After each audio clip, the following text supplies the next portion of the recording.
Hola a todos, estamos aquí con Rafael Puquirre. Él es originario de Sonsonate, de El Salvador. Hace 2 años él vive en Seattle.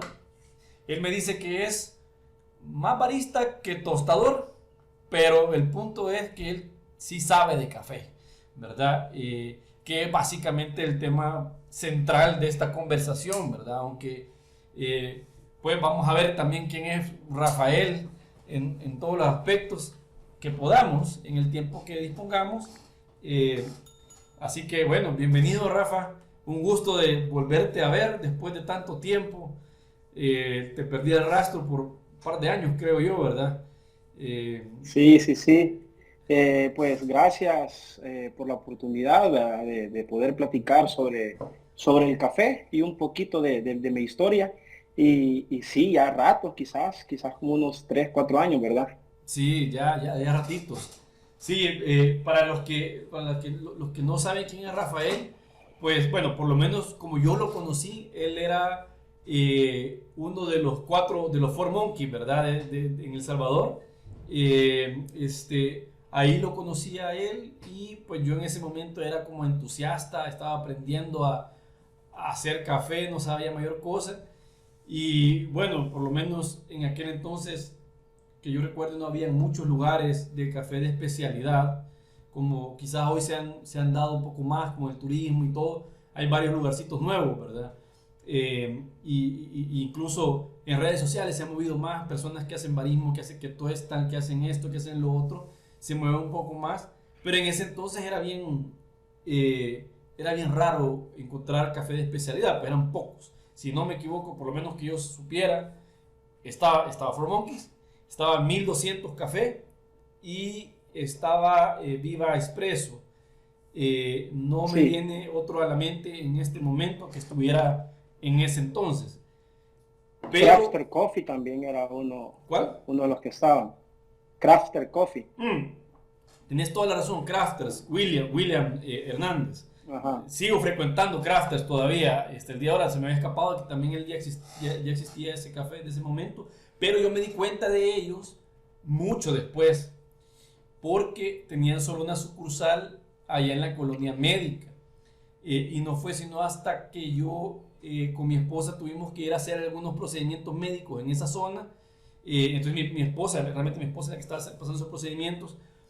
Y yo estaba como que desesperado por un café y vi el lugar y estaba cerca, me fui caminando eh, y, y vi de lejos, porque una de las cosas que empecé a notar en esos entonces era, ok, si miro en la vitrina una Chemex, una B60, diferentes métodos, las probabilidades de que esta Mara venda buen café son más altas, decía yo, ¿verdad? Entonces, Sí, por eso me metí aunque ahí, ¿verdad? Que entonces no era muy tampoco es común. garantía, tampoco es garantía, pues porque a mí me ha pasado de que he visto una máquina Marzocco, digo yo, si tienen una Marzocco porque saben de café, entro, pido un expreso y Sí. no están Y te das cuenta agarrando que esa no, lo madre. que pasa es que tienen pisto. Sí, Sí, no, pero fíjate sí, que sí, para mí sí. es una experiencia muy bonita cuando comencé a tomar café así. Bueno, realmente fue por salud. Ni siquiera fue por el café o sea, de por sí, sino que fue porque donde yo trabajaba anteriormente estábamos implementando un programa de salud y seguridad ocupacional. Y el Mm, consultor con el que trabajábamos, él en una reunión que teníamos, eso estábamos en la oficina de él y yo, le pregunté si él quería café. Y me dijo, no, gracias. Me dijo, ok, está bien, yo voy a pedir un café. Entonces pedí un café. Y la señora que me atendió me dice, ¿cuántas de azúcar? Yo le dije, dos. Y entonces colgué, ¿verdad? Y me dice él, ¿cuántas tazas de café te tomas al día? Me dice. Dos o tres, le dije. Demasiada azúcar estás consumiendo. Él es médico. Entonces, yo dije, pues chica, a ver, pero yo, por un lado no puedo vivir sin café, ¿verdad? Pero por otro lado, o sea, no quiero tampoco estar consumiendo tanta azúcar, ¿verdad? Y me acordé de otra actividad que habíamos hecho en otro momento, que habíamos ido a un lugar que se llama Finca El Carmen, si no me equivoco, en Ataco. en ataque, sí. Y ahí parte como del entretenimiento que hicieron ellos, pues del show que nos hicieron, pues, no sé si fue llamar show, pues, pero parte de las actividades que ellos tienen ahí, nos dieron café de ahí. y nos prepararon el café en ese método de calcetín, ¿verdad? Sí, el chorreado. El chorreado, cabal, ajá. Y para mí todo, en ese entonces, para mí eso era nuevo y honestamente era X. No sabía nada de eso. Eh, pero recuerdo haber probado ese café y dije, qué peculiar, este café me lo puedo tomar sin azúcar. Porque lo soporto, lo disfruto, tiene un sabor agradable, no necesito ponerle nada. Así me lo tomé esa vez. Y fue la primera vez que me tomé un café sin azúcar, que había sido muchos meses antes de que este doctor, saludos Paul Vela, me dijera eso. Y a partir de ahí, yo dije, puchica, me acordé de ese café. Dije, ¿y cómo le hago para volver a tomar ese café, verdad? Partiendo de que no sabes nada, no conoces a nadie en el medio, ni tenés ninguna idea.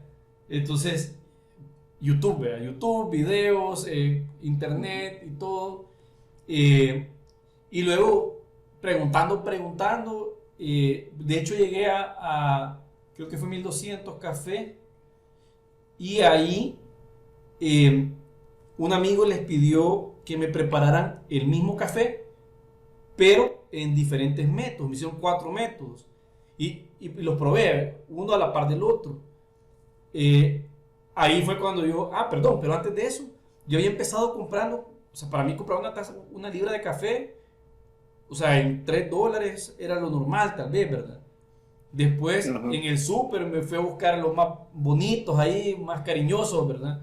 Empecé a comprar otros cafés así y nunca encontraba ese sabor, ¿verdad?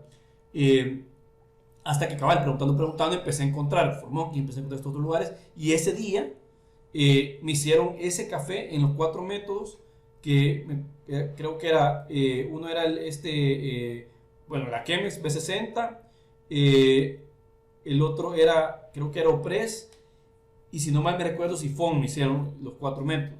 Los probé los 4 a la par, y ahí recuerdo haber pensado, chicas, sí hay una diferencia para comenzar, y lo más importante es, este café me lo puedo tomar sin azúcar, ¿verdad? Porque el tema es que mi papá tiene una forma de diabetes, tiene que estarse inyectando insulina. Como yo sé que eso puede ser como, no sé si es genético, no sé mucho de eso, pero vale la pena pues saber que si tu familia trae esa tendencia, te cuidas. Entonces, sí, claro, fue súper chido probar el café de esa forma. Fui a ver fincas.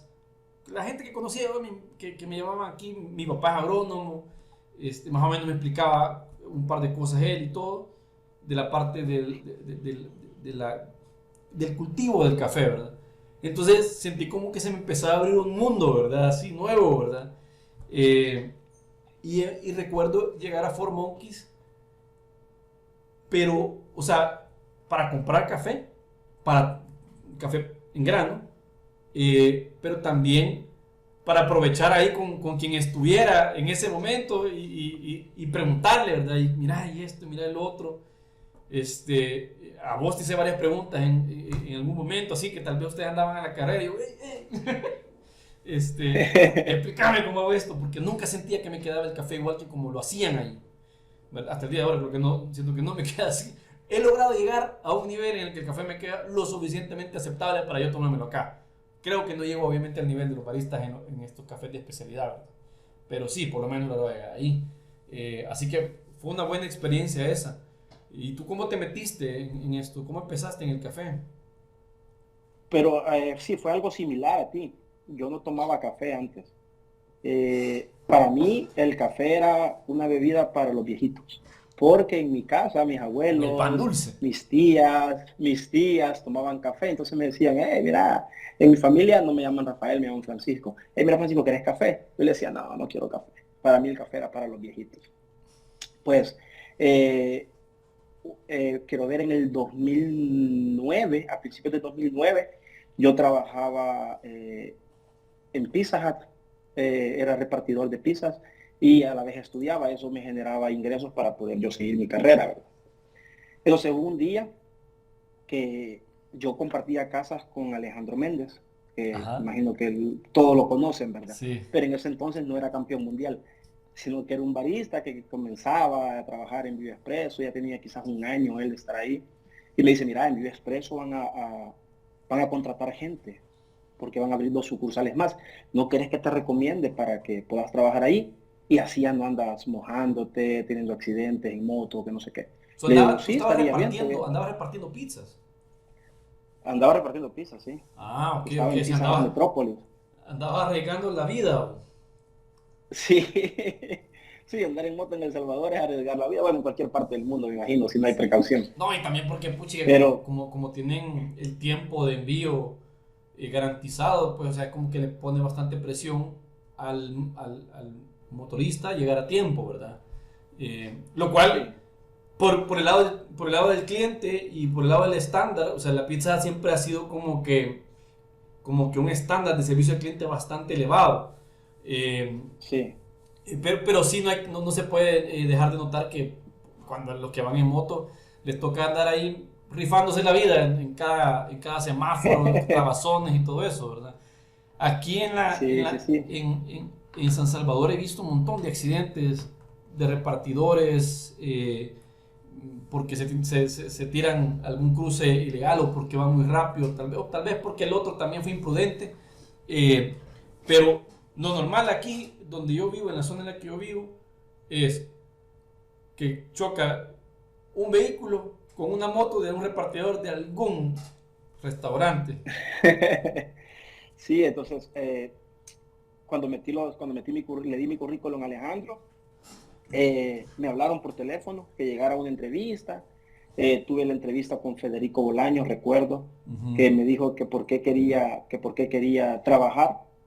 Y yo le dije, ¿verdad? De que en ese entonces yo de café no sabía nada, ni tomaba café. Le dije que era para pagar mis estudios y que era una fuente de ingreso la que yo necesitaba para poder seguir estudiando. Me dijo que estudiabas. Le dije que estudiaba licenciatura en psicología. ¿Y qué tanto te gusta la psicología? Me dice, bastante, le digo. Seguro que te gusta bastante, me dijo, porque estás a punto de meterte en una industria que jamás vas a poder salir, me dijo. Ujú. ¿Quieres correr el riesgo de dejar tu Interesante. sueño de estudiar psicología? Me ¿Qué dice, año por llevabas? dedicarte a otra cosa. ¿Cómo? ¿Qué año llevabas de psicología? Era mi primer año. Psicología era el segundo, no quiero ver, era mi segundo año, Ujú. era el cuarto ciclo. Ajá. Pero como trabajando y estudiando, era bien difícil, llevaba 3 materias, 2 materias, Sí, 3 materias, lo que le toca a un estudiante, ¿verdad? sí. Y aparte que la universidad también me exigía bastante, estudiaba en la Universidad de El Salvador, ahí el nivel de exigencia es superior, ahí tenía un profesor que me decía, bueno, o estudias o trabajas, pero las Sí. dos cosas, si no puedes hacerlas, mejor decidite por una. Y eso que él es Entonces nacional, era, ¿verdad? O sea, que eso es lo que a mí me impresiona porque son, digamos, por ejemplo, yo nunca estudié en la tecnológica, pero sé que la tecnológica como que diseñan sus programas de tal forma que la gente pueda trabajar. O sea, los horarios y todo, correcto, ¿verdad? Yo estudié en la evangélica, estudié en la noche. No comencé en la noche porque en ese entonces no trabajaba todavía cuando comencé, pero cuando ya, o sea, un par de ciclos después de haber comenzado empecé a trabajar y me tocaba estudiar en la noche y puchica, de plano que yo recuerdo esos días y es como que yuca, salía a las 5 de la tarde del trabajo, a veces en época de parciales y a las 5 comenzaba el parcial, pues yo a las 5 iba saliendo de la oficina. Entonces, y a sí, la sí, gran sí, carrera para llegar y después, bueno, en el caso de la evangélica, no sé si tú la conoces, es una gran cuesta. O sí, sí, sea, sí, la y al conozco. llegar ahí te logras parquear y hay un busito que te sube, ¿ve? Más que el edificio en el que yo estudiaba, era el último. Entonces, si yo iba tarde, me tocaba una de dos menos. Yo podía esperar el busito, pagar una 25 centavos porque se pagaba de dólar por subir, eh, o podía subir caminando a la carrera, ¿verdad? Pero en esa cuesta llegabas todo sudado a clase. No, me si fueron buenas historias esas. No fue Sí, tan agradable esa experiencia en ese sentido. Es difícil, trabajar y estudiar no es fácil. ¿Verdad? Todo sí, sí, tiene sí. su Entonces sacrificio. le dije, bueno, cuando uno va a buscar un trabajo, siempre dice sí a todo, vea. Ujú. Le dije, no, sí, está bien, estoy dispuesto a correr el riesgo, que no sé qué, que no sé qué. Cabal. Me dijeron, bueno, si nosotros consideramos que tú tienes la actitud para ser un barista, nosotros te vamos a llamar. Ok. Salí de ahí, quizás como a las 2 horas me llamaron, que me presentara el lunes a las 9 de la mañana para mi capacitación. Igual, ¿verdad? Llegué a la capacitación y lo primero que hicieron ponerme una taza de café. Y yo decía, bueno, me la voy a tomar porque, pues sí, ¿verdad? Me van a contratar, esto es una cafetería, tengo que empezar a tomar café. Y como yo no he sido mucho de azúcar, tampoco no se me fue tan difícil. A mí no me gustan las cosas dulces. Ah, Entonces empecé a tomar café y de verdad que me sorprendió tanto la diferencia de sabor al que uno se puede encontrar en cualquier supermercado. sí. Porque en el supermercado el café puede ser el mejor de ese año. Nosotros, por ejemplo, se me viene a la mente uno de los cafés de El Salvador que para mí todos los años estaba dentro de los primeros tres del top de la tasa de excelencia, de un amigo mío, de Raúl Rivera, eh, Finca Santa Rosa. Te apuesto de que Finca Santa Rosa lo encontrás en el súper y no vas a ver. ¿Por qué? Por muchos factores. Obviamente Raúl no lo va a vender para el super P, pero, Sí. pero por muchos factores, ¿verdad? Pero a lo que te quiero decir es que por muy bueno que sea el café, puede ser el número uno de tasa de excelencia. Pero si lo encontrás en el súper ya no vas a ver igual. ¿Por qué? Porque el café ya está molido, pasan 5 o 6 meses en los estantes, más el tiempo que pasó en la bodega. Entonces el café tiene alrededor de 4.000 componentes volátiles que cuando se muelen, el grano es como una cápsula de café. Es una cápsula que ahí tiene todos los componentes volátiles que al final se transforman en sabor. Entonces cuando tú lo mueles, si tú ves, agarras una libra de café y quieres olerla en grano, sí se va a sentir el olor, pero no tan intenso como cuando se muele. Ujú. Entonces, porque cuando tú mueles el café, como que quiebras esa cápsula y empiezan a salir los 4.000 componentes volátiles que el café tiene, que se transforman en sabor al final. Entonces, un promedio de vida útil para que el café no tiene vencimiento, y eso es una de las cosas tan nobles que tiene el café, que tú te lo puedes tomar después de un año y no te va a hacer daño. Como por ejemplo una leche, ¿verdad? Que si pasa después 3 semanas ya te puede hacer daño. El café no. Pero para nosotros que somos conocedores de café, como para ti también que tu paladar ya está diseñado para probar cafés buenos, porque si tú ahora regresas a un café del súper vas a sentir la diferencia abismal. De hecho, Sí. yo creo que ni te lo vas a poder tomar y hasta puedes sentir problemas estomacales. Hasta pena me ha dado tú, o sea, porque, bueno, de hecho, es el tema. No sé si uno ya se condiciona, ¿verdad? Pero yo ya cuando pruebo un café que yo no lo siento como de calidad o lo siento como un café viejo, eh, yo me lo tomo un traguito y ya siento acidez en el estómago, ¿verdad? Que cuando un café es bueno, yo no siento nada de acidez. Por mucho que el café esté bien potente, ¿verdad? Por mucho que sea Sí, un lo que pasa, espresso incluso. Pues. sí, ese es otro tema bien importante, porque hay mucha gente que llegaba, yo recuerdo, incluso aquí hay gente que llega y dice, yo quiero un café, pero que no sea muy ácido. Ujú. Y nosotros nos ponemos a pensar, ¿verdad? Primero, la acidez en el café no se evalúa como ellos creen que se evalúa. Correcto. El segundo punto es que la acidez en un café determina la altitud. Entre más ácido sea o entre mayor acidez tenga el café, es de mejor calidad porque es de estricta altura. Normalmente los cafés de estricta altura generan cierto grado de acidez, Ajá. pero la acidez que te genera no es una acidez estomacal, sino que es una acidez en el paladar. Por Sí, sí, sí. ejemplo, ¿cómo puedes medir la acidez en un café? Te acabo de tomar un poquito de agua y no sentí nada en mi paladar, Ujú. pero me puedo tomar un trago de Coca-Cola y siento lo vibrante en el paladar. Esa es la acidez en el café. Vea, Ese es el grado de acidez. va, ese es un tema, fíjate que yo no entiendo cómo distinguen.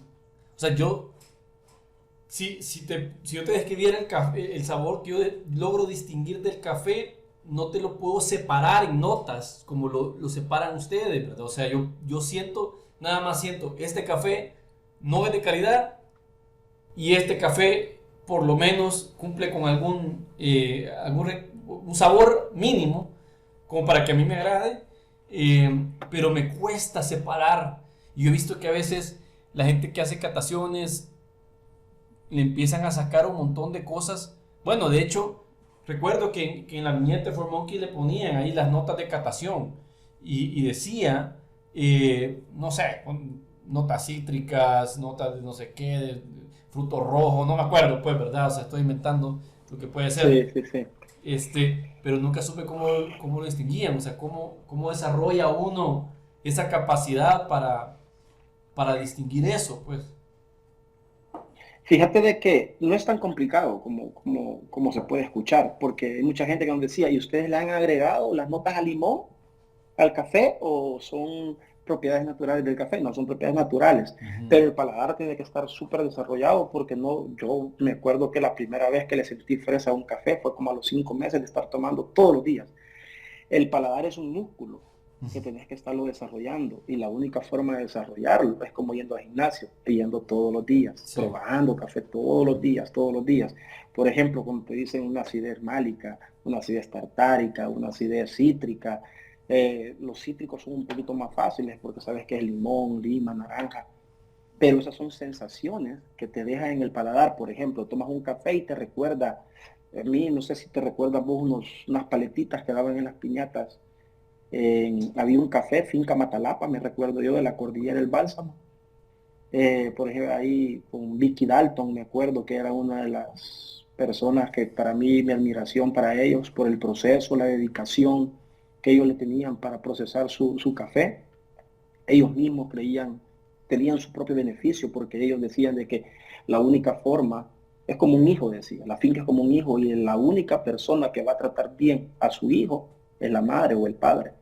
Entonces ellos hacían eso, que ellos desarrollaban toda la cadena de calidad porque ellos creían y ellos exportaban también Ujú. para que estar seguros que el café que le llegaba al consumidor final era de Finca Matalapa, porque es bien difícil a veces diferenciar y hay ciertas personas que se comportan de una manera no adecuada, que te dicen, mira, este café es de tal finca y al final lo probaste, gusta y cuando viene el café te viene que no es del mismo que has probado. Entonces no pasa tan seguido, pero allá una vez a las 1000 podría Sí. pasar.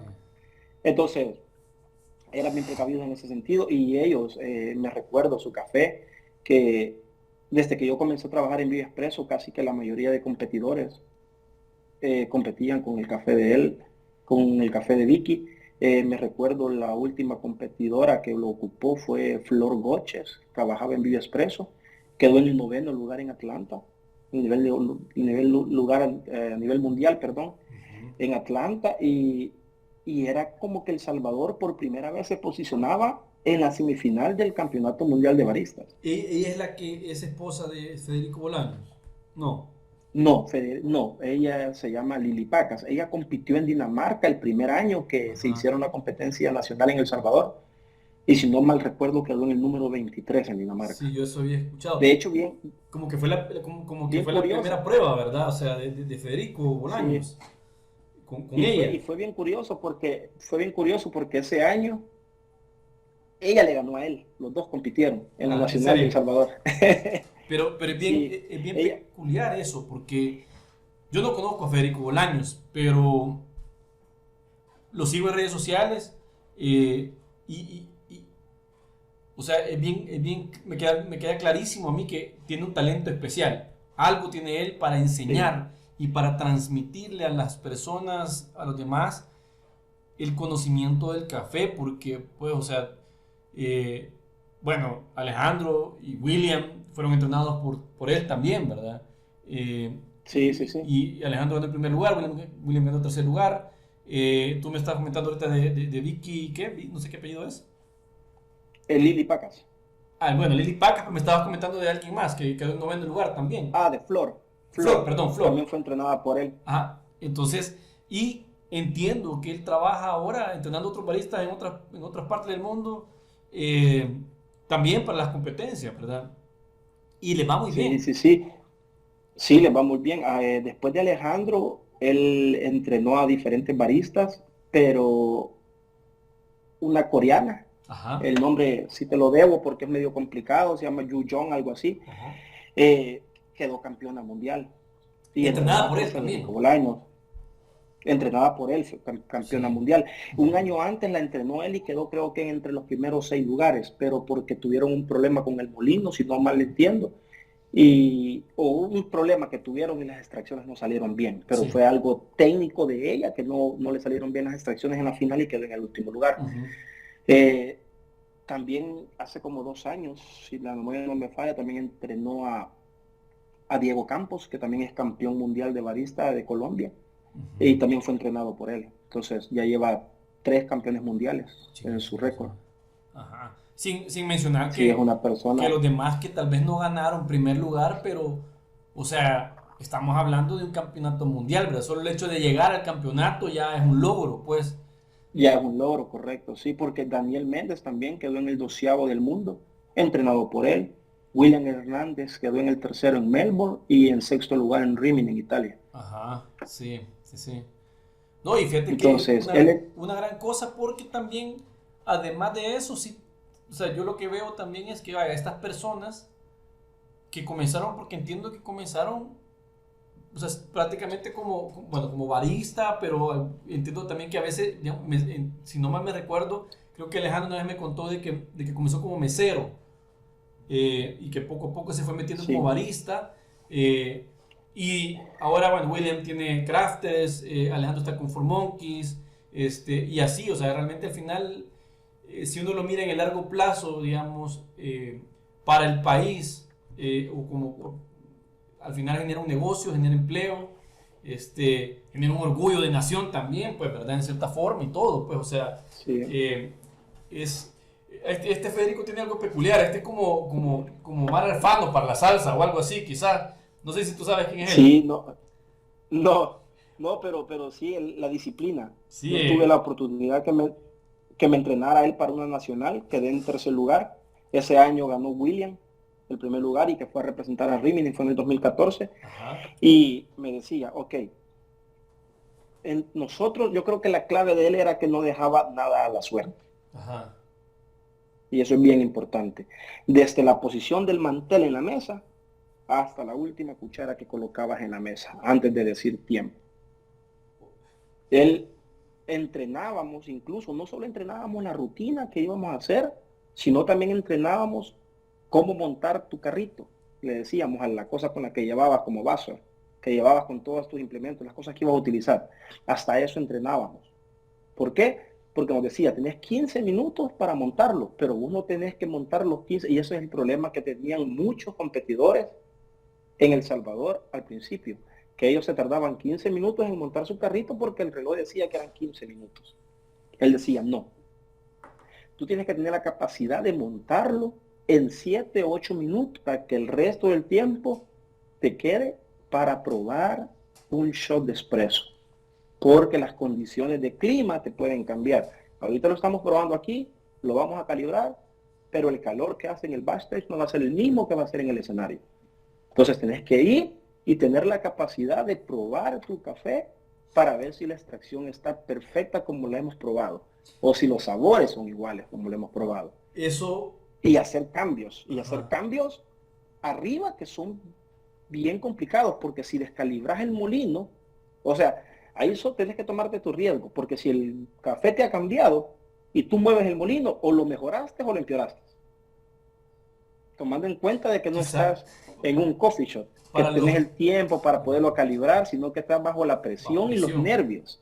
para cualquiera que esté escuchando que no sepa, se, para diferentes tipos de métodos o diferentes formas de hacer café, así también ajustan el molino, qué tan grueso muele el café. No sé si, me imagino que también la temperatura del agua la varía, o qué sé yo. Si es expreso, ahí sí no sé nada yo de expreso, ¿verdad? Pero no sé qué calibran en la máquina, qué sé yo, pero tienen que tener todo a punto y tienen la dificultad de que en diferentes lugares del mundo, a diferentes altitudes, entiendo yo, influye en qué temperatura de agua o bien a qué temperatura el agua hierve, ¿verdad? Dependiendo de la Sí. altitud y todo eso, ¿verdad? Con, con relación de la máquina de expreso, es la misma temperatura para todos los competidores. A eso Ajá, ahora, bueno, eso era cuando yo competí. ajá. Ahora tú ya puedes elegir, y ahora las máquinas ya traen para que tú le puedas calibrar los, digamos, diferentes tipos de grupos y puedas tener como un estándar, le puedes hacer cambios a la temperatura del agua si tú deseas, El pero más grupo, que el todo eso grupo se es, trata. el grupo es lo que tú le pones, la cosa que parece cuchara, bueno, cucharón, que se traba abajo de la máquina, ¿verdad? No, ese es el portafiltro. Ok, ¿qué es el grupo? Ese es el portafiltro. El grupo es la parte de arriba de la máquina. Donde tú metes la cuchara que tú dices, que metes el Ajá. portafiltro, ese es el grupo, ese es un grupo. ¿Por qué se llama así o qué tiene eso de especial? No, así, así ¿cómo se llama? Se ha llamado en todas partes del mundo, así se llama. Las máquinas te dicen cuando te entrenan o cuando te capacitan por la máquina, este es el grupo uno, este es el grupo 2, es como para llamarlo, es como parte de la máquina. Es como que digamos la caldera, pues a la caldera es donde está la temperatura, la lanza, todo tiene un Pero nombre. cambian, Entonces a varían eso, tipos de grupo. no, No, todos son iguales. no, todos son iguales. Ok. Todos son iguales. Lo que sí varía va a ser la calidad de la máquina.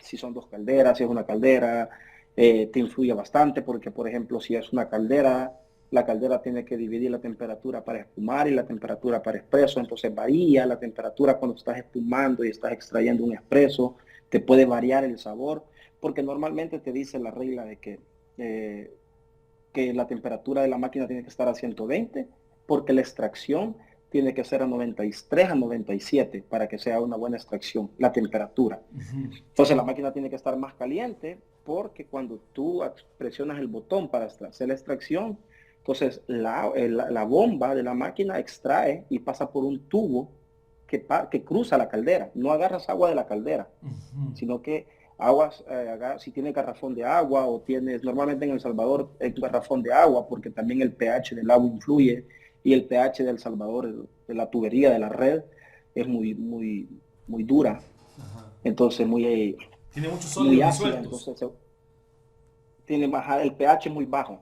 Tiene que ser un pH 7, por ejemplo, para hacer una buena extracción. Más Si tu neutro. pH es arriba de 7, es un pH neutro, sí. Si Ajá. tu pH es un pH más alto, entonces vas a sentir un café bien plano, sin sabor. Y si el pH es abajo de 7, puedes lograr sentir un café bastante astringente. Entonces, por eso se busca una agua que esté mayor. Yo no sé si ha cambiado el agua en El Salvador, ya casi 2 años de estar aquí en Seattle, pero nosotros ocupábamos la Cristal porque era la que más cerca tenía el pH neutro. Ujú. Ok. Sí. Entonces, todo eso te cambia la temperatura. Entonces, la temperatura que se utiliza es una temperatura estándar. Ok. Lo que tienes que calibrar a la hora de Pero, competir pero y estar seguro, en jugar. diferentes ciudades, diferentes alturas, siempre le tiran a la misma temperatura igual. Sí, sí. Ok. Siempre vas a setear la máquina a la misma temperatura. Ujú. Lo que sí te puede afectar a la temperatura es el café, porque yo recuerdo de que el competidor de Francia, de España, Javier García, en el 2011, que Alejandro quedó campeón en Bogotá, él llevó su café y tuvo que conseguir a alguien que le trajera, tuvo que pagarle a un familiar un boleto de San Sebastián, de San Sebastián, hasta Colombia para que le llevara más café porque le salía pura agua, porque la temperatura, la altitud le había arruinado el café. ¿Y eso Entonces por qué tuvieron que era? hacer ajustes de tostado, ¿Qué le tuvieron que afecta al hacerle ajustes café? de tostado para. Lo que pasa es de que el café le afecta a todo. Yo más creo que quizás tuvieron problemas en el aeropuerto y quizás le abrieron algún tipo de bolsa o algo, entonces le afectó, porque lo que te le afecta es el aire, la humedad. Como hablábamos hace poco, Ajá. si tú traes el café, cuando uno va a competir, uno tuesta el café toda la semana, antes de la competencia. Ujú. Por ejemplo, 15 días antes o 3 semanas antes, tostábamos el café una semana. Lunes, martes, miércoles, jueves, viernes, sábado. Entonces, la siguiente semana, que ya el café ya tenía 10 días, el de lunes, lo probábamos lunes. Y probábamos los 5 días o los 6 días, lo probábamos el lunes. A ver cuántos días era lo recomendado para ese café. Ujú. Entonces, si ese día no estaba tan bueno, entonces el día siguiente probábamos otra vez los 6 tuestes y hasta que le pegábamos al día. Normalmente andaban entre 14 y 15 días. Ujú. Entonces, tú tenías que tostar el café pensando que vas a pasar a la final. O sea, esos pequeños detalles que Federico tenía Sí. era lo que marcaban la diferencia. Porque él decía, bueno, pero este café está mejor. Entonces aseguremos, y la confianza que él tenía también. Entonces, podemos ocupar este café y este café nos va a servir para pasar a la final.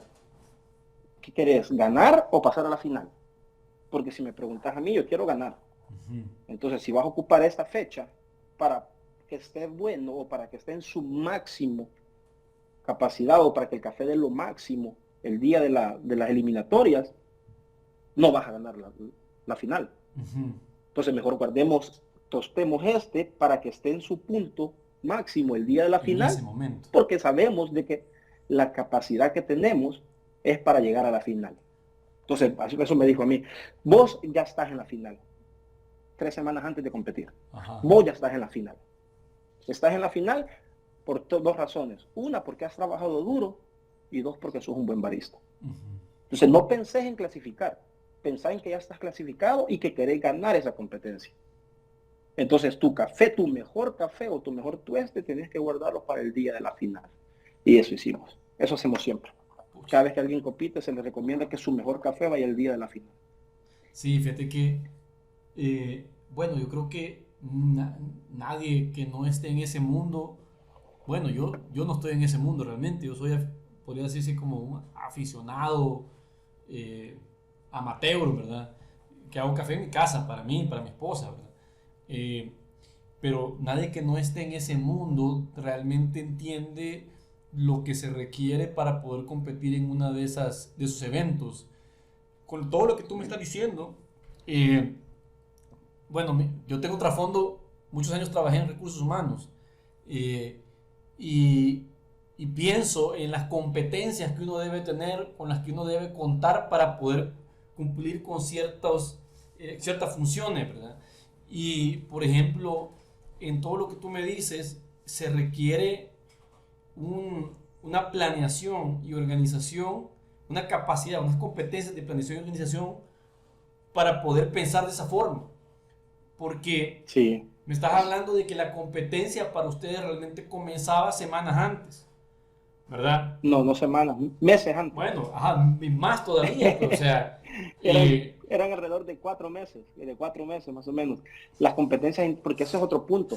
En Vive Expreso, cuando yo aprendí, Federico había diseñado algo que al final es muy bueno, porque no cualquiera era barista en Vive Expreso. Él le daba una capacitación y luego te hacía un examen. Si pasabas el examen, podías tener algunos turnos en la máquina como barista.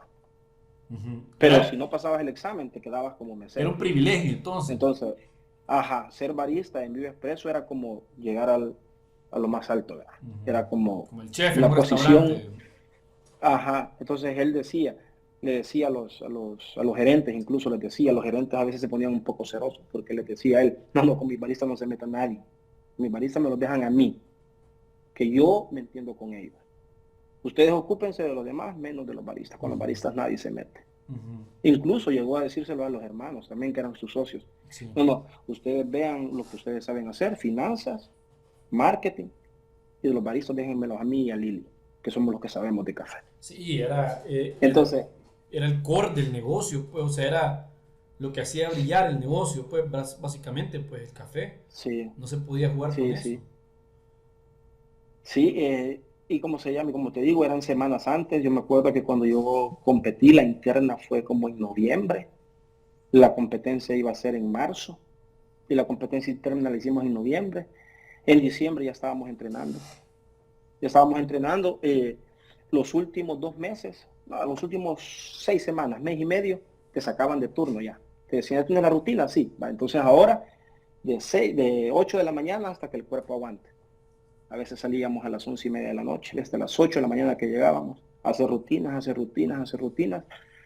A ver, las rutinas normalmente duran 15 minutos. Nosotros hacíamos la rutina, tenés 15 minutos de tiempo para hacer tu rutina. Después de esos 15 minutos te van quitando por cada segundo un punto. Si te pasas de 1 minuto quedas descalificado, porque son 60 puntos, que con 60 puntos nadie gana. O sea, si te quitan 60 puntos es bien difícil, a no ser que le hayas sacado 200 puntos al segundo lugar. Pero ya es bien difícil.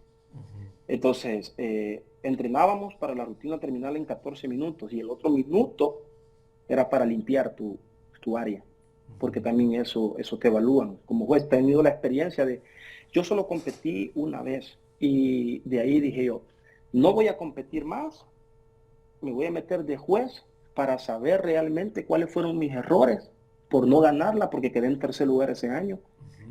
Entonces el siguiente año me meto como juez de la competencia, me voy a meter como técnico y el siguiente año como sensorial para ver qué es lo que evalúan y, y ahí, para poder volver a competir. Pero ¿cuál fue mi sorpresa? Que después de que me metí a juez, me gustó tanto que ya no volví a competir. Me quedé como juez. Ujú, Juzgaba las competencias de El Salvador y juzgaba las competencias de Honduras. ujú. Entonces, no solo el barismo, hay varias ramas. Por ejemplo, Federico es un apasionado del café, pero su rama es entrenar, ser coach. Sí, eso me he fijado. Eh, otros, otros, por ejemplo, William y Alejandro son baristas de competencia, que ellos aman competir, a ellos les gusta competir. Y hay otros que aman ser tostador, como Daniel Méndez. Ujú. Daniel Méndez compitió y ganó, pero él prefería estar tostando café que estar en la máquina. Que ese es otro arte, ¿verdad? Entonces, La tostaduría, o sea. sí, Es que yo sí, recuerdo que bastante. cuando, de las primeras cosas que me decían, y que fue Alejandro, que mencionó que ellos se veían como barista al momento de servir la taza, en cierta forma como responsables, como de, voy a decirlo así, porque no me, o sea, no me acuerdo las palabras exactas que él me decía, pero porque creo que no ocupó esta palabra, pero decía, o sea, responsable de no cagarla, ¿verdad? Porque de no regar, arruinar todo el trabajo que viene de atrás del agricultor hasta bueno, el que hace todo el procesado del café, el beneficiado del café, el tostador y finalmente el barista. No sé si me salte algún paso, pero Sí, no. es toda una cadena que termina servida en esa taza. Y el barista tiene como la responsabilidad de sacar todo lo mejor de todo el trabajo que le han metido en toda esa cadena de valor, ¿verdad? Sí, yo creo que así como el barista es el que se luce ante la gente sirviendo la mejor taza de café, también es el que le cae la mayor responsabilidad a la hora de servir una taza de café. Porque parece increíble, pero tuve la oportunidad en el 2019 de juzgar la competencia de métodos de El Salvador. Métodos, ajá. Eh, que método de extracción, que también es un campo totalmente diferente, y también quería sentir esa experiencia, no solo de juzgar una competencia de barista, que es como la más famosa Ujú. o la más complicada por todos los requerimientos que tiene y cada año la van complicando más. Pero también cada año se va haciendo mucho más fácil porque los molinos automáticos, yo me recuerdo que cuando yo, cuando yo competía o cuando yo aprendí, teníamos uno de MX, se llama el molino, el modelo, que eran unos molinos automáticos de Simonelli, y que tú tenías que convertirte en una báscula. Como así, tenías que saber la cantidad correcta que moler para poder sacar una buena extracción y ser consistente en eso. O sea, normalmente, visualmente, tenías que saber la cantidad de café que le tenías que poner al portafiltro para poder sacar una buena extracción. Pero al principio yo lo decía, no, eso es imposible. O sea, ¿cómo voy a saber yo que voy a ponerle los 19 o los 20 gramos siempre? Es imposible porque tú apagabas el molino. El molino no sé cómo, no Ah, es o como sea, ahora que apretas es un que era ese botón. de Switch. Que, Ajá, vos apretás un botón ahora, lo calibrás y decís, vos quiero 19 gramos, porque 19 gramos está rico, entonces lo voy a dejar en 4 segundos, para que esos 4 segundos yo sé que el café me muele 20 gramos y con 20 gramos ya lo probé que está rico. ujú. Entonces, no, en ese tiempo, te estoy hablando que hace quizás unos 13 años, 12 años, en ese tiempo los molinos eran manuales. Entonces, tú tenías que tener la capacidad y ser una báscula humana para saber que siempre iba a ser consistente tu bebida. Entonces el grado de dificultad era mucho más alto. Y Y eso hay sería con la gente que, práctica, una y otra y otra y otra vez. sí, y gente, y en competencias mundiales, esos eran el molino como el top en esa época. Entonces gente que competía con esos molinos. ¿Qué? Entonces cuando los molinos te han ido ayudando, también las reglas han ido cambiando. Ajá. Cada año van cambiando las reglas para poderte hacer un grado de dificultad, ya que la tecnología te va ayudando. Ujú. Yo creo que, bueno, una de las cosas que me acuerdo que a mí me sorprendió era el costo de eso, de esas herramientas, ¿verdad? O sea, puchica, yo cuando yo dije, bueno, tal vez me consigo un molino para mi casa, ¿y este cuánto vale? En una, creo que fue ahí. Ah, este vale como $4,000. $4,000 para moler café, dije yo. Puchica. O incluso, bueno, la máquina de espresso son carísimas, ¿verdad? Entiendo yo, especialmente Sí, sí, sí, una buena, pues son muy, muy caras. Eh, sí, este, es, bueno, al final yo me terminé comprando aquí creo que es ahorita se me olvidó la marca, Capresso, creo que se llama, se me olvidó sí, exactamente ese, que es un molinito, digamos, aceptable para la casa, ¿verdad? Eh, sí. pero aún así, o sea, me costó creo que más de $100, no me recuerdo. Eh, no es algo que compré de primas a primeras, ¿verdad? Sino que, puchica, fue de pensarlo y pensarlo y pensarlo, y lo terminé comprando. No me arrepiento de lo comprado, honestamente, porque antes de ese tenía marca Llama, creo que es, uno de los que da Sí, la de manuales. Manuel, Y ahí me ajá. tenías todas las mañanas a mí moliendo café. Y bueno, después tenía que ir a trabajar, o sea, el tiempo que me consumiera demasiado. Aunque siento que muele mejor ese, fíjate, el manual, que el eléctrico. Pero, Influye, influye, pero influye un mucho tema las tiene. muelas. Ajá. Sí, las muelas del manual y creo que son muelas si es el que me imagino, que tiene una bolita como transparente abajo y es gris, ¿verdad? Fíjate que no, es uno que es como de maderita. Es de madera el recipiente abajo y arriba tiene el hopper, se llama, ¿verdad? Ujú. Oh, pero Y sí, sí tiene ¿cómo se llama?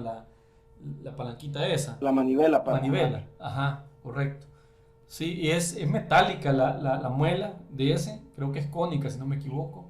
Eh, Sí, eso te iba a decir, que las muelas cónicas muelen mucho más, porque las muelas cónicas lo que hacen es cortarte el café como en hojuelas, y los de muela plana lo que hacen es quebrarte el café. ujú, Entonces, cuando tú cortas, cuando un molino muelas cónicas, te lo va cortando como en hojuelas, entonces las capas del café están más expuestas al expuestas. contacto con el agua, y Ajá, por eso que te hace una mejor extracción, una extracción más uniforme, te saca lo mejor del café. sí, sí, sí.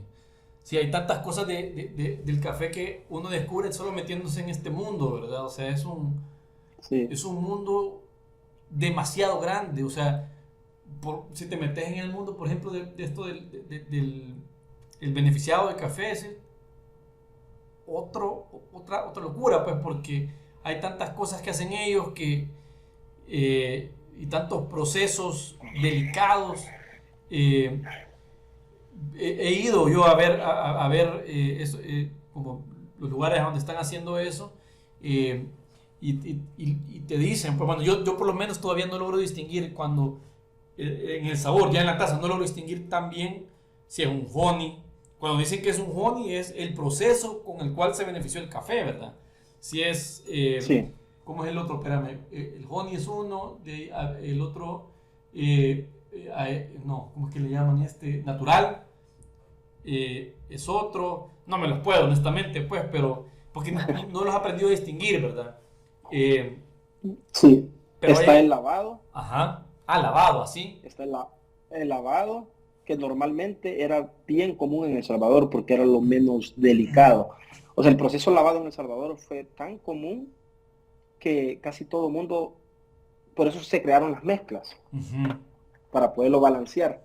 Pero el lavado era como la taza limpia, te da la taza limpia, te dispara un poco más la acidez, porque lo que le da la dulzura al café es el mucílago.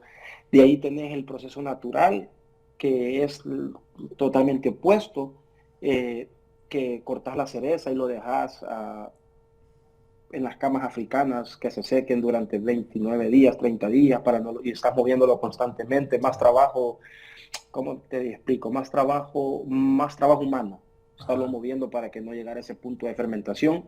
Y está el honey, que el honey lo dejé de último porque no solo puedes decir vos un café honey o un café semi lavado, sino que dentro del honey hay otras tres categorías, ujú, que es el red honey, yellow honey y black honey. ujú, El black honey se les quita el 10% del mucílago o el 25% del mucílago se le quita y te queda un color como negro, por eso se llama black honey. El red honey es cuando le quitas el 50% del mucílago y te queda el café, el grano de café como rojo, rojizo. ujú, Y está el yellow honey que le quitas el 75% del mucílago y te queda un color como amarillento. Entonces, cada de esas variantes también tiene diferentes tipos de sabores. Sí, sí, yo no los logro distinguir todavía, pero de hecho he cotizado en algún momento como las clases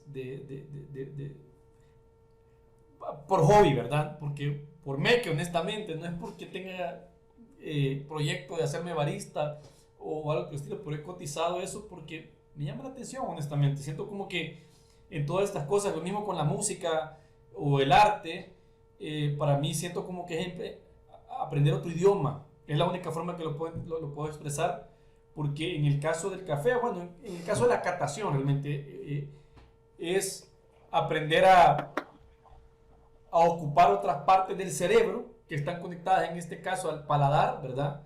En el caso de la música es al oído. Me pasaba algo similar con la música, porque con mi esposa fuimos a clases de salsa hace muchos años. En ese entonces no éramos novios, pero el tema es que cuando yo estaba en las clases de salsa, recuerdo que el instructor me decía, no escuchas que, no escuchas los tiempos, me decía. Yo solo escucho música, pues como una sola pelota de música, ¿verdad? Eso es lo que yo escucho, ¿verdad? Y como te digo, por Meque, nos fuimos a meter después a clases años después, ¿verdad? A clases de pintura. Y ahí aprendí que las pinturas no son como los dibujos, que uno marca una línea, ¿verdad? Y aquí es negro y aquí es blanco, ¿verdad? Y aquí está la línea bien marcada, sino que son un montón de tonalidades, ¿verdad? Pero uno no se da cuenta que lo que uno está viendo son un montón de matices, un montón de diferentes tonos. Yo veía solo todo el cuadro, ¿verdad? O sea, como un solo, como algo, o sea, no lo podía desarmar, ¿verdad? En mi mente. Y entonces ahora con este tema es algo similar, porque pruebo el café y como te digo, es un solo sabor para mí. Entonces sí, tengo ese reto como de ver cómo hago para aprender a irlo separando, ¿verdad? Y tratar de entenderlo un poco mejor, distinguir. Puchica, si yo veo que la gente que sí sabe prueba un café y dicen, este es un café de tal proceso, de tal tipo de café o qué sé yo, pues o sea, casi como lo que hacen los sommeliers en el vino, ¿verdad? Que los Grandmasters te pueden decir, este es un café de Borgoña de no sé qué año, de no sé qué parcela, ¿verdad? O sea, son... Sí, ya que tocas el tema, tuvimos la oportunidad, hace como unos 7 años, nos invitó la Embajada de Chile. No, bueno, nos pidió la Embajada de Chile que si le podíamos hacer una catación de café a un sommelier de Concha y Toro. Ah, ¿en serio? Ajá, dice de que él había ganado un premio con un vino, no sé si era un Casillero del Diablo, Ujú. que él había diseñado, que él había creado. Entonces andaba de visita en El Salvador y como El Salvador no tiene viñedos, me dice, pero sí se tiene café y el café va de la mano con o sea, casi viene siendo similar las cataciones de vino con las de café y todo Ujú. eso. Entonces nos pidió la embajada de que le hiciéramos una catación de café a este sommelier y él decía de que al parecer que eran similares, es un mundo totalmente diferente. Incluso él se atrevió a decir de que quizás el café es un poquito más complicado que el vino por todo el proceso que lleva.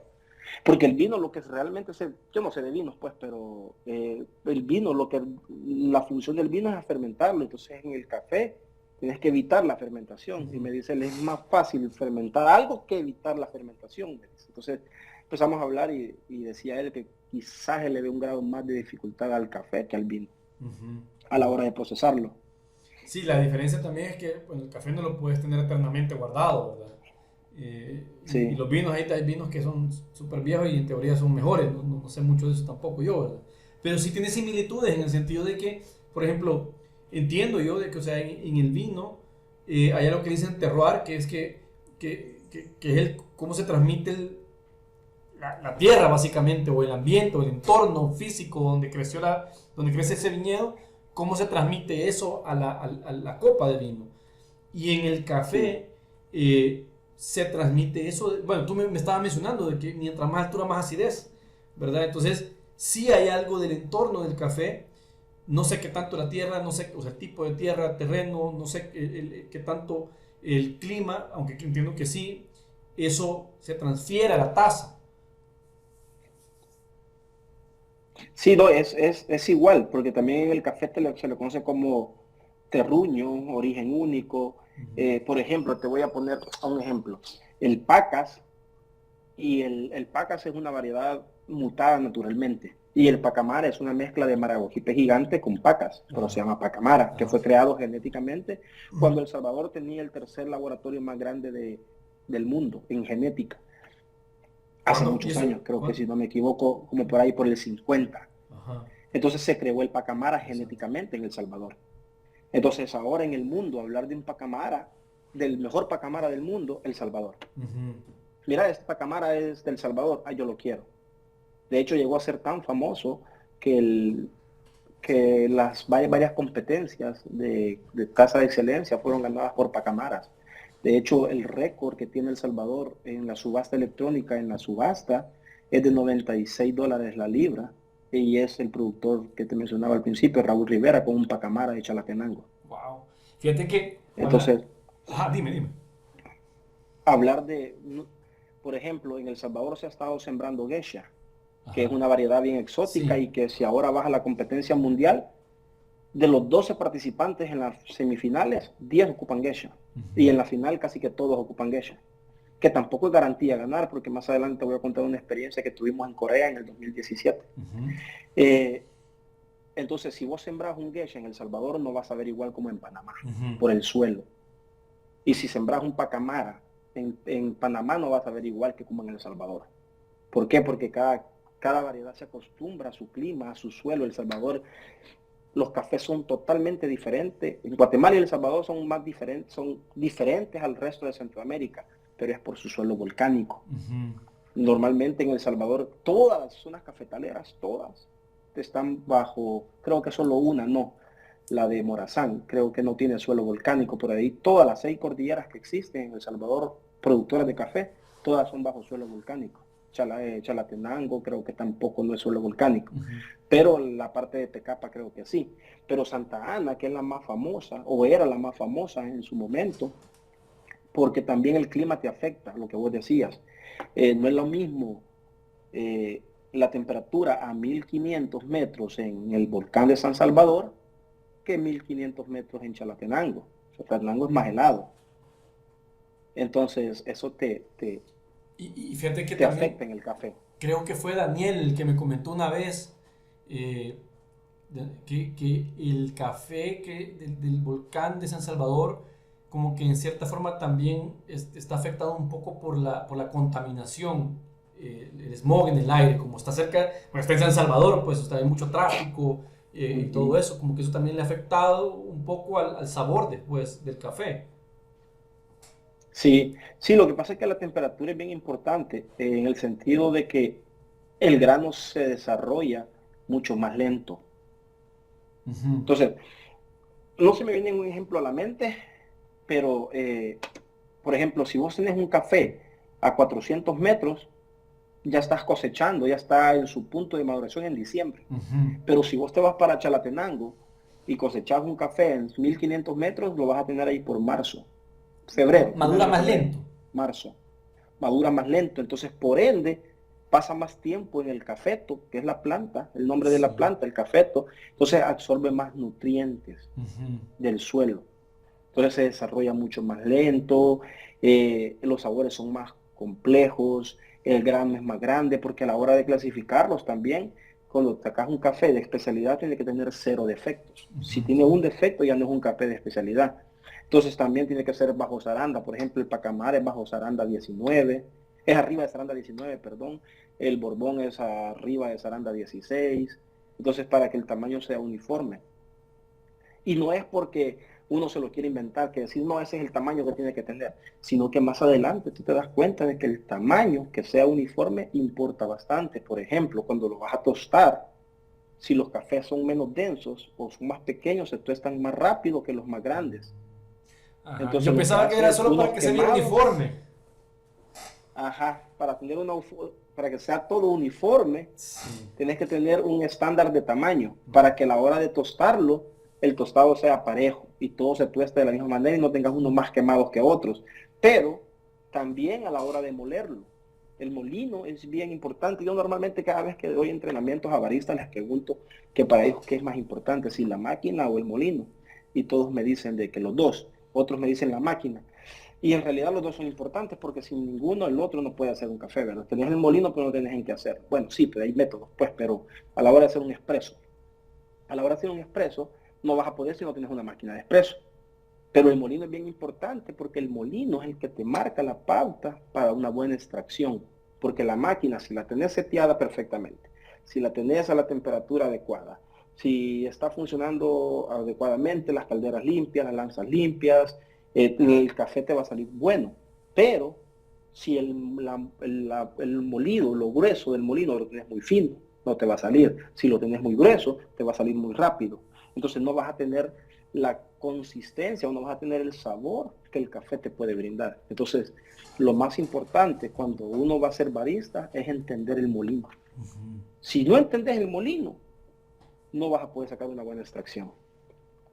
Interesante. Entonces, el molino también es importante, los tamaños, porque, por ejemplo, y eso pasa en las mezclas, los molinos tienen un grado de inconsistencia. Por ejemplo, ahorita tenemos, donde estoy trabajando, tenemos el nuevo de la Malconic, que son unos molinos, pero los mejores. Tenemos el EK, que lo tenemos para pour over, y tenemos el ES34, creo que se llama.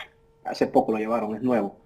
Pero son de los mejores que hay en el mercado. ¿Cuánto vale uno de esos? Ya tienen, quizás te cuestan unos $7,000. Sí. Unos $7,000 más o menos. Pero estás hablando de que es el top ahorita en molinos. Sí. Entonces, a lo que me refiero es que el molino, si tú tienes diferentes tamaños, por eso las mezclas a veces son complicadas, porque de por sí los molinos, después de cada 3 extracciones, te quitan 1 gramo. Y el siguiente extracción te ponen ese gramo. Entonces, por cada 3 veces que vos molés, hay una inconsistencia. Por cada 3 otra inconsistencia. O sea, es porque... como que queda trabado ahí en las muelas o algo así, o en el camino. Ajá, ahí. Sí, que eso se logró eliminar porque antes los molinos, cuando yo aprendí, tenían una cámara dosificadora, que vos molías el café y ahí te caía, y entonces te quedaban residuos en el café y se lo agregabas al siguiente que llegaba. Entonces ya eliminaron eso porque no era sinónimo de calidad, por lo que hablamos anteriormente de los componentes volátiles que el café tiene, ¿verdad? Entonces se eliminaron eso, y entonces ahora los molinos son manuales, son automáticos y no tienen cámara dosificadora, pero siempre te quedan un par de residuos en la mela. Hay una inconsistencia. Por cada 3 hay una inconsistencia como de medio gramo. Pero aparte de eso, cuando tú tienes mezclas, o supongamos que tengas un origen único, pero si no pasa el proceso de zaranda, entonces el grano más grande se va a meter y después va a meter un chiquito, y como son molinos automáticos, él te va a moler 4 segundos siempre. Ya sean que te pasen 3 granos grandes o 2 granos o 10 granos chiquitos. Entonces, si no tenés uniformidad en el grano, también te puede variar en la extracción. No sé si me di a explicar bien. Sí, yo creo que sí. Mira, a mi nivel de entendimiento creo que te capté, ¿verdad? O sea, creo que capté todo eso. Lo que pasa es que también quizás, bueno, sí lo noto, fíjate, porque digamos con mi molino, que no es un molino, no es uno de $7,000, yo vivo día con día, le ajusto al grosor del molido, porque de pronto lo siento como que demasiado aguado el café, entonces lo necesito un poquito más delgado, más fino, pues el molido, como para que me saque más, ¿verdad? Entonces, sí, de alguna forma u otra lo hago. Obviamente no lo hago a ese nivel, ¿verdad? Pero sí lo hago. Pero te quería preguntar algo más antes de que ya llevamos 1 hora, que tenía sentido el tiempo. Yo igual. Sí. Aquí en El Salvador escuchaba a la gente muchas veces decir, bueno, yo cuando estaba pequeño escuchaba bastante esto, que decían, puchica, aquí en El Salvador el café que nos venden es el más bajero. Todos los buenos cafés los mandan para afuera. Y lo decían como en forma de reclamo casi, ¿verdad? Puchica, pero la verdad de las cosas es que hay que entender también que hace que no, el productor de café no está haciendo eso como... O sea, está haciendo algo que tiene valor, pues está haciendo algo que está generando valor, creando valor en el café, y evidentemente si le ofrecen $90 la libra afuera, obviamente lo va a mandar para afuera, ¿verdad? O sea, eso quizás, Sí. si alguien está escuchando en este momento que es de El Salvador, que quisiera que entendieran eso, ¿verdad? Porque, no, o sea, dejarlo aquí, pues son $90 que no entran al país, por decirlo así, ¿verdad? Que no entran al país, que al final, si lo empezamos a ver agregado, generan empleo, generan consumo, generan economía, pues, o sea, si simplemente se dejara aquí en El Salvador y se vende a $3 la libra, por decir algo, para comenzar, lo más probable que para un café de ese nivel ni siquiera recuperas la inversión y tendrías pérdidas, ¿verdad? Me imagino, porque el proceso de café completo hay que tomar en cuenta de que es desde que se siembra el cafeto, pasa un tiempo que no te da nada, no tienes ningún retorno de esa plantita, hasta que empieza a darte, no sé cuántos años pasan, porque son años los que pasan. A los 3 años te empieza a cosechar, pero su cúspide es a los 7 años. Sí, o sea. Donde el café todo se termina de desarrollar bien y ya te da, y ya se llena de café. Sí. Pero al principio la cosecha no es muy, 3 años te empieza a cosechar y no es mucha la cosecha, son pocos quintales, sí, o pocos sacos lo que te da, pero ya después de 7 años es cuando ya la planta está realmente desarrollada y ya te puede dar una mayor producción, pero después de 10 años empieza a caer, por eso que normalmente lo que hacen es, en vez de replantar, hacen recepas.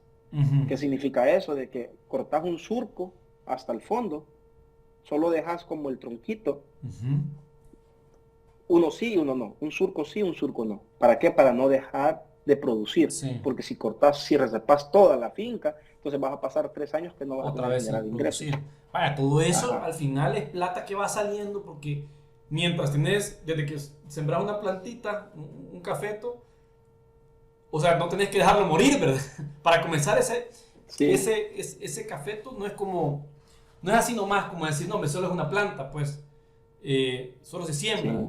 No, eso tiene un proceso previo que lo hacen viveros, hacen los almácigos, la plantita, no la siembran en cualquier momento, llega un momento en que se puede sembrar, tenés que tener la tierra para sembrarlo, todo eso es plata saliendo del caficultor, ¿verdad? Chichín, para afuera, ¿verdad?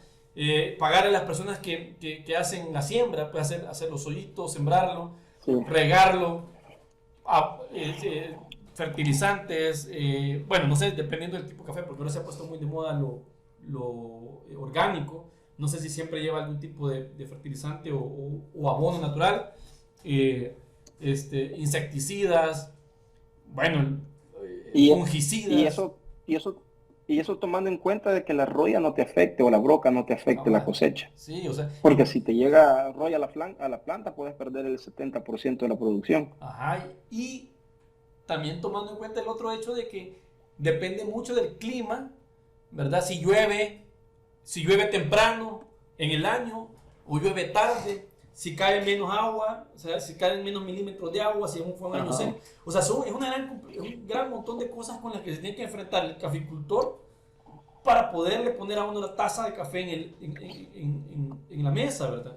Entonces, o sea, yo creo que hay que aprender a apreciar eso, la verdad, o sea, porque recuerdo que a mí muchas personas me decían también, pucha, que ese café que tú compras, yo no pagaría eso, si yo pago $1. Allá afuera, por no sé dónde carretera, hay un señor que se pone que te vende el café $1. Está bien, o sea, eso, pues, o sea, es válido, pues, si para ti ese café cumple con tus necesidades, pues está bien.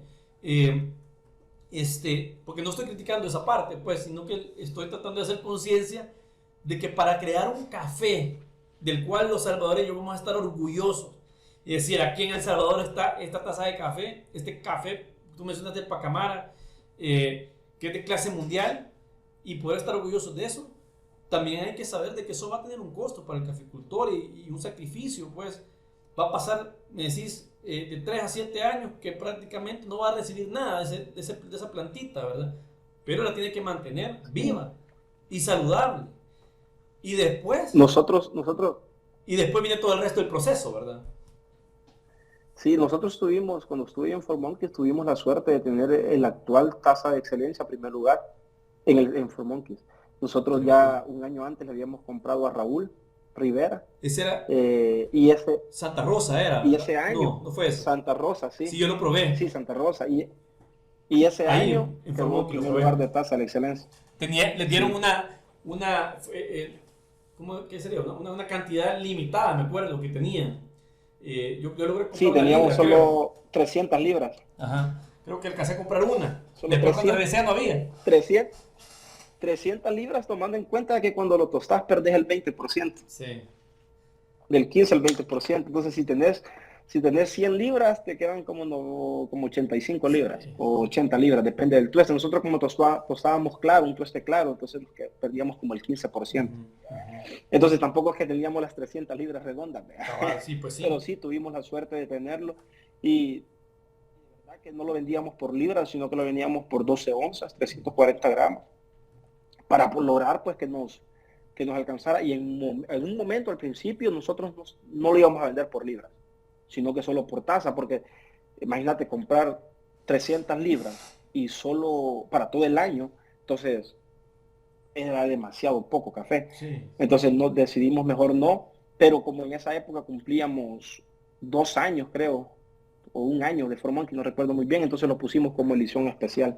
Sí, sí, Y te digo que esas no duraron ni 20 días. Sí, sí, yo sé. 300 libras. Sí, me acuerdo de que yo fui a buscar otra libra y ya no había. Creo que también probé un expreso de ese, fíjate, que fue Sí, fenomenal, pues fue maravilloso. Pero sí, o sea, sí, fíjate que otra cosa que pasa también, creo yo, es que muchas veces vamos a probar un café y como no es lo mismo probar un café a la par de otro café que probar un café hoy y otro mañana, otro pasado mañana, otro una semana. O sea, en realidad creo que yo quisiera que en estos lugares de café de especialidad le sirvieran a uno como un café instantáneo a la par del café que están sirviendo ellos. Porque la gente va a probar el café instantáneo y dice, ah, sí, esto lo reconozco, ¿verdad? Porque son sabores bien estándar, entiendo yo, pues porque de hecho son procesos bien ya estandarizados, industriales y todo. Y después probar el café de especialidad, ahí vas a entender. Ahí se va a sentir como el contraste entre uno y el otro. Te voy a contar una experiencia que nos pasó cuando dimos una capacitación. Estábamos dando una capacitación de catación. Entonces pusimos calidades, porque es más fácil lo que tú decías. ¿De qué me sirve ponerte a mí el top 10 de taza de excelencia si sabes que ese café todo es espectacular? Por eso es el top 10 de la taza. Entonces decidimos ponerla nosotros en calidades. Entonces, no te voy a mencionar nombres, para no herir susceptibilidades, sentimientos al mercado, pero increíblemente, ¿no? Teníamos 5 personas en la catación y las 5 unánimemente dijeron, me gusta más el de la derecha, me gusta más el de la derecha, unánimemente. Y el de la derecha era el comercial. Es el paladar, ¿verdad? La gente está acostumbrada a eso. Pero eso, la gente está acostumbrada a tomar eso todos los días, entonces se sienten cómodas tomando eso. Es lo que reconocen. Y su paladar ya está adecuado, es lo que reconocen. Entonces dijeron, me gustó más este. Obviamente le gustó más ese porque todos los días lo toma, el paladar de ellos está acostumbrado a ese café. Sí. Porque la diferencia era abismal, hasta en el olor, un olor a quemado, como cuando se te quema la tortilla, que de repente sí te vas a comer tortilla tostada, ¿verdad? Y se te quema de un lado y empieza, ¿verdad? el olor Sí. a quemado, así. Sí, sí, sí. Es increíble. De hecho, cuando... Es increíble. Ajá, dime. Pero también después, en la siguiente semana, tuvimos otra experiencia totalmente diferente. Llegaron a una empresa, le dimos la competición y el dueño de la empresa dijo, yo voy a ir también. porque quiero. Él era como un regalo para Navidad, fue eso. Él era como un regalo que le iba a dar a sus empleados.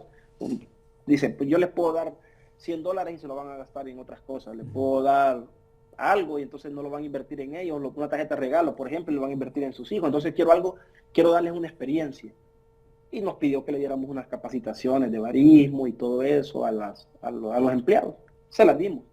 Llegamos a la catación, pusimos calidades y recuerdo sus palabras que dijo, mira, yo no sé cuál de estos es el mejor, pero sí te voy a decir que esto es el peor de todos. Uh-huh.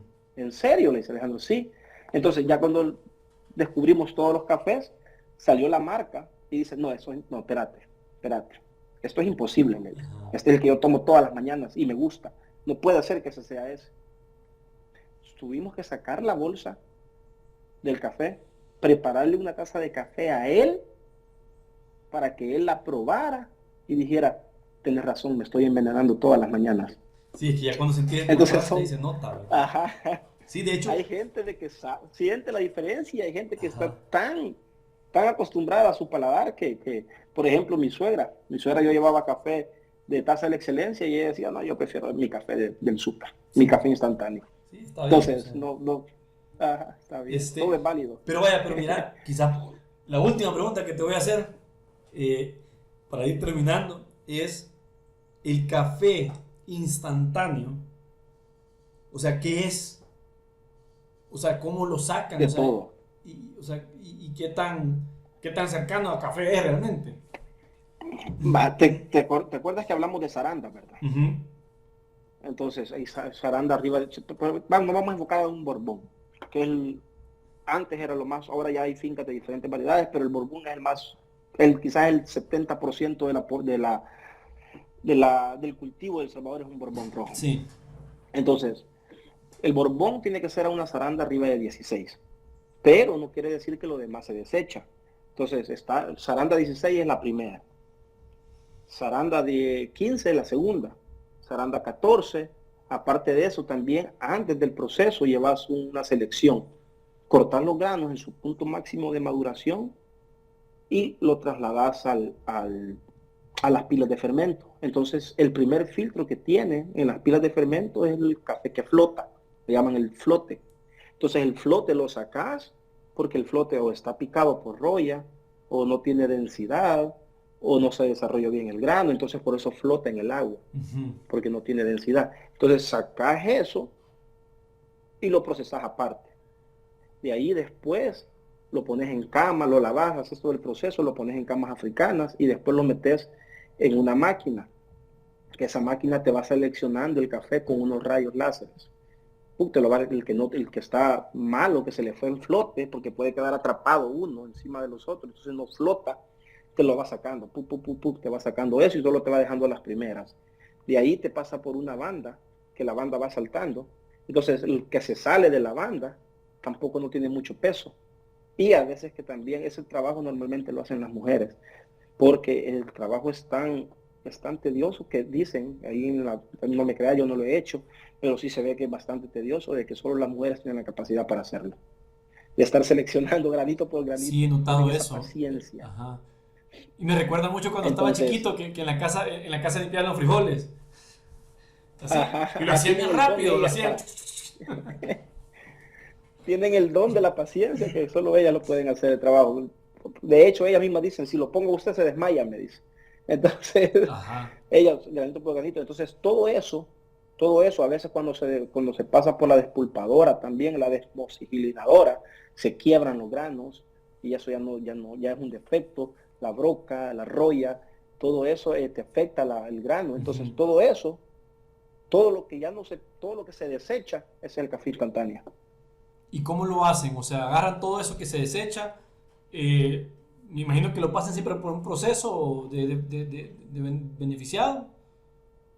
Sí, se beneficia igual, pero aparte. Ajá. Se beneficia igual, se seca igual y todo. Ya los químicos que ellos le ponen para preservarlo y conservarlo y que sea instantáneo, pues ya eso ya lo desconozco, la verdad.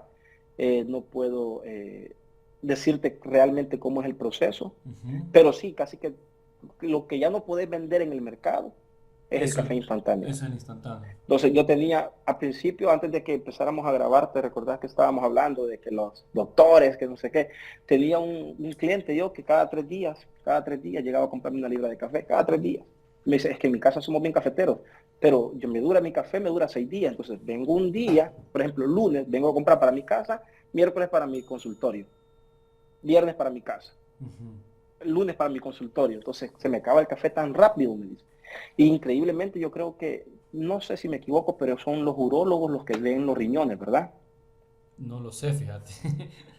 No estoy seguro. Va, la cosa es que él era un especialista en eso. Ajá. Él tenía posgrados en la Universidad de Valencia y tenía posgrados en España, había estudiado en España, daba conferencias, un día me voy a comprar como 30 libras para llevárselas a España a sus colegas. Y le digo yo, una pregunta, usted, le digo, que es un especialista y normalmente la gente dice de que no toma café porque arruina los riñones, porque esto, no sé qué. Entonces, ¿por qué ustedes lo prohíben? Y usted toma demasiado café. Y siendo un especialista que sabe que si es cierto de que le puede hacer daño, ¿por qué lo hace? Y me dice, es que el café realmente no es malo. Lo que es malo es todos los preservantes que lleva un café instantáneo, que eso es lo que te arruina. Pero yo no le puedo preguntar a mis clientes, a mis pacientes, yo no les puedo preguntar, mire, ¿usted no toma café? ¿Es café de especialidad o es un café instantáneo? Entonces lo más fácil para nosotros es decir, mire, no tome café. Porque el 95 o 98% de los salvadoreños toma café instantáneo. Sí. Entonces para nosotros es mucho más fácil prohibirlo que decirle, mire, tome taza de café de Four Monkeys, mire, tome taza de café de Viva Espresso, mire, tome taza de café de los Cluster Coffee o de 1200 café. Pues sí. Entonces, para ellos el café realmente no es que sea malo. De hecho, me dio un dato que yo ya más o menos lo sabía, pero no estaba tan seguro, que por los antioxidantes que el café tiene, de tomarte de 3 a 4 tazas diarias te puede ayudar a limpiarte tu hígado. Yo he estado escuchando, Entonces, también leyendo que realmente tiene muchos beneficios el café. Sí. Pero tiene todo el sentido del mundo lo que tú me decís, porque, o sea, para que cualquier cosa, bueno, de hecho, en algún momento hablé con una nutricionista y me dijo, con lo que tenés que tener cuidado es con esas comidas que te venden que nunca se arruinan, que pueden pasar meses y no se arruinan. Ahí tenés cuidado, porque esas tienen un montón de preservantes y cosas así, que digamos, a ver, si no tenés opción, ¿verdad? Es comida al final y te mantiene vivo, pues, o sea, al final te lo comes, te mantiene vivo, está bien. Pero si tú podés evitarlo, es mejor. Lo mismo con el pan, por ejemplo, el pan de caja y cosas así que pueden estar no sé cuánto tiempo ahí guardados porque tienen preservantes. Y ahora que tú me dices lo del café instantáneo, tiene todo el sentido del mundo, porque para que esté ahí guardado tanto tiempo, tiene que tener algo, ¿verdad? Más que ese ya está procesado. O sea, entiendo que tienen que pasar por un proceso en el que de alguna forma me imagino que lo diluyen, lo secan, así como hacen para sacar la sal, ¿verdad? Que está diluida en agua, la evaporan y queda la sal y después ya sacan el sedimento, ¿verdad? Que queda, asumo yo que así es, no sé. Pero para que eso después dure más tiempo en el shelf life, el tiempo en los estantes, ¿verdad? Que pueda estar ahí, tiene que tener algún tipo de preservante y eso sí puede causar daño, pues, o sea, eso sí. De hecho, en este país hay muchas personas que sufren de insuficiencia renal. Y de hecho, fue este mismo amigo Paul, que te digo que es médico, el que me dijo lo del azúcar en el café, cuando comenzamos esta conversación, fue el que me comentó que muchas veces no es tanto, aunque sí influye pues la contaminación o temas que tienen mucho contacto con fertilizantes y cosas así o insecticidas, qué sé yo, las personas, porque a veces se da mucho eso en el campo, pero me dice también es que consume mucha gaseosa en vez de agua, entonces los riñones están procesando solo gaseosa, y bueno, también toman café instantáneo, ¿verdad? Alimentos procesados, etcétera, mucho carbohidrato así, que les puede afectar, fíjate. Entonces tiene todo el sentido del mundo lo que tú me estás diciendo, y además que el café si lo tomas directamente, o sea, como del grano, pues así, literalmente, pues totalmente natural, pues, o sea, realmente, o sea, tomando en cuenta que tal vez en el cultivo ocuparon algún fertilizante, no natural, algo por el estilo, tal vez, ¿verdad? Pero de ahí en adelante, al menos, sabes que viene el arbolito, pues, de la plantita. No, Sí. no le han agregado Sí, nada es un más. fruto, Ujú. es un fruto al final. Sí, sí, sí. Pero buenísimo, Rafa, esta es una muy buena forma de terminar. No he sentido el tiempo, honestamente, de la conversación, porque hay mucho de que hablar sobre este tema. No parece Sí, sí, una, sí. una simple taza de café tiene tantas cosas de las que uno puede hablar, ¿verdad? Aquí me Sí, viene, me viene. decía un amigo, una taza de café tiene muchas historias. Sí, sí, sí. Así que podemos ir cerrando. Aquí te viene a saludar, mira. Ahí está. Este, eh, no le hemos bañado, está todo enredado el pelo, tenemos que bañarlo. Pero gracias por tu tiempo, Rafa. De No, y verdad gracias que a ti por la oportunidad también. me alegra que estés bien allá en Seattle. Saludos allá a Tom Hanks. Seattle, Sí, no, y esta ciudad es de verdad que es increíble. Yo creo que el título lo tiene bien ganado, la cuna del café de América. De verdad que sí. es Ellos son increíble, cafeteros, de verdad. increíble la ciudad. Sí, sí. Desde las 7 de la mañana, colas en todos los coffee shops. Tú Sí. caminas por una cuadra, 2 cuadras, y vas a encontrar 3, 4 coffee shops seguiditos en la misma cuadra. Es un Starbucks, un Ladrot, un Hagen, un Vita Café. O sea, es increíble. Sí, sí, sí. Es increíble. En una cuadra pueden haber hasta 3, 4 coffee shops. Y todos Y llenos. todos llenos. Todos Ujú. en su máxima capacidad, sí. Sí. Pero bueno, la broma de Tom Increíble. Hanks es para los que los que obviamente no escucharon porque no estábamos grabando en ese momento, pero hablamos que ahí se grabó la película esta de Sleepless in Seattle. Película vieja, ¿verdad? Pero bueno, Sí. muchísimas gracias, un saludo hasta casi bueno, de hecho la frontera ya con Canadá, ¿verdad? Hasta allá bien al norte. Sí, como a 3 horas tenemos la frontera Sí. con Canadá. Y bueno, para los que hayan podido ver o escuchar esta conversación, espero que la hayan disfrutado. Ahí me comentan abajo en los comentarios qué les pareció. Y ahí le ponen like, suscríbanse y nos vemos en las próximas conversaciones que tengamos por este lado. Buenísimo. Bueno, nos vemos. Gracias, hermano. Gracias, Rafa. Nos vemos.